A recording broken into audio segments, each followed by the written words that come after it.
కొల్హాపూర్ అష్టాదశ శక్తిపీఠాల్లో మహాలక్ష్మీదేవి కొలువై ఉన్న ప్రదేశం.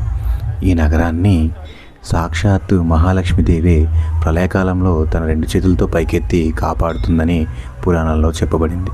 అందుకే ఈ నగరాన్ని కరవీరపురంగా కూడా పిలుస్తూ ఉంటారు. ఈ నగరాన్ని 634 సంవత్సరంలో కర్ణదేవ్ అనే మహారాజు నిర్మించారని ఇక్కడ శాసనాల ద్వారా తెలియజేస్తూ ఉంది. కర్ణదేవ్ చాళుక్య మహారాజు. అతని తర్వాత శాలిహరులు మరియు యాదవులు ఈ ఆలయ అభివృద్ధికి ఎంతగానో కృషి చేశారు. కొల్హాపూర్ మహాలక్ష్మి గురించి మనకి స్కాంద పురాణంలో ఒక ప్రముఖ గాథ ప్రధానంగా కనబడుతూ ఉంది.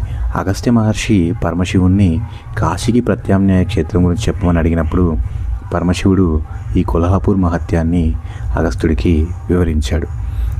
అగస్త్యుడు కూడా ఈ కొల్హాపూర్ నగరానికి విచ్చేసి అమ్మవారిని స్తుతించాడని మనకి స్కాంద పురాణంలోని కాశీఖండంలో తెలియజేస్తూ ఉన్నారు.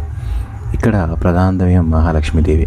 స్థానిక భక్తులు అమ్మవారిని ఇక్కడ అంబాబాయిగా పిలుచుకుంటూ ఉంటారు. అమ్మవారు ఇక్కడ సింహవాహన రూపంలో దర్శనమిస్తూ ఉంటుంది. ఈ ఆలయ గోడలపై శ్రీయంత్రం అనేది చెక్కబడి ఉంది. దాంతోపాటు ఇక్కడ శని యంత్రం కూడా ప్రధానంగా కనబడుతూ ఉంటుంది. ఈ ఆలయ నిర్మాణం అనేది హేమంత్ కుండ్ అనే ఒక శైలిని పోలి ఉంటుంది.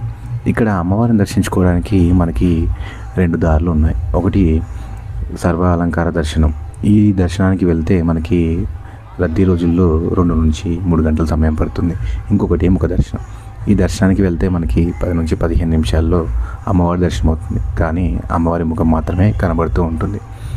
ఈ ఆలయానికి చేరుకోవడానికి మనకు హైదరాబాద్ నుంచి బస్సులు, ట్రైన్లు, విమాన మార్గం కూడా అందుబాటులో ఉంది. కొల్హాపూర్లో సాధారణంగా ప్రతి సంవత్సరం 6 రోజుల పాటు ఘనంగా ఉత్సవాలు జరుగుతాయి. వాటిని కిరణోత్సవాలు అంటారు. జనవరి 30, 31 మరియు ఫిబ్రవరి 1, 2 ఈ 4 రోజులు. దాంతోపాటు మళ్ళీ నవంబర్ 10, 11, 12 ఈ 3 రోజుల్లో, ఈ 7 రోజుల్లో సూర్యకిరణాలు అమ్మవారిని నేరుగా తాకుతాయి. ఆ రోజుల్లో కిరణోత్సవం పేరుతో ఇక్కడ గొప్ప ఉత్సవం చేస్తారు. దాంతోపాటు ప్రతీ నెల పౌర్ణమి రోజు మరియు ప్రతి శుక్రవారం అమ్మవారిని ఆలయం బయట ఊరేగిస్తూ ఉంటారన్నమాట. దీంతో పాటుగా ఆశ్వయుధ శుద్ధ పంచమి రోజు ఈ అమ్మవారికి గొప్పగా ఉత్సవం చేస్తారు. సో ఈ రోజుల్లో కలిసి వచ్చేలాగా మీరు కొల్హాపూర్ ట్రిప్ని ప్లాన్ చేసుకుంటే అమ్మవారిని మీరు చాలా దగ్గరగా చూడవచ్చు.